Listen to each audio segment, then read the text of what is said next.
Police ಸಿಬ್ಬಂದಿಗೆ ನೀಡುವ ಇಲಾಖೆಯ ವಾಹನಗಳ ಮೇಲೆ ಪೊಲೀಸ್ ಎಂಬ ಸ್ಟಿಕ್ಕರ್ ಅಂಟಿಸಲಾಗಿರುತ್ತೆ. ಇದನ್ನ ಇಲಾಖೆ ವತಿಯಿಂದ ಅಧಿಕೃತವಾಗಿ ಅಂಟಿಸಲಾಗುತ್ತೆ. ಸಿಬ್ಬಂದಿಗೆ ಇಲಾಖೆ ವತಿಯಿಂದ ಸಿಗುವ ವಾಹನಗಳ ಮೇಲೂ ಈ ಹೆಸರು ಇದ್ದೇ ಇರುತ್ತೆ.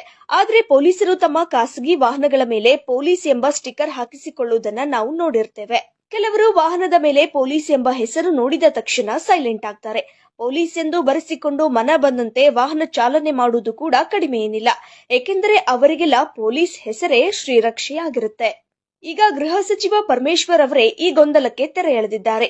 ಕರ್ನಾಟಕದ ಪೊಲೀಸ್ ಅಧಿಕಾರಿಗಳು ಮತ್ತು ಸಿಬ್ಬಂದಿ ತಮ್ಮ ಖಾಸಗಿ ವಾಹನಗಳ ಮೇಲೆ ಪೊಲೀಸ್ ಎಂದು ಬರೆಸುವುದು ಕಾನೂನು ಬಾಹಿರ ಅಂತ ಸಚಿವ ಪರಮೇಶ್ವರ್ ಹೇಳಿದ್ದಾರೆ. ಅಲ್ಲದೆ ಪೊಲೀಸರು ಈ ರೀತಿ ಬರೆಸಿಕೊಳ್ಳುವುದು ಕಾನೂನು ಉಲ್ಲಂಘನೆಯಾಗುತ್ತೆ.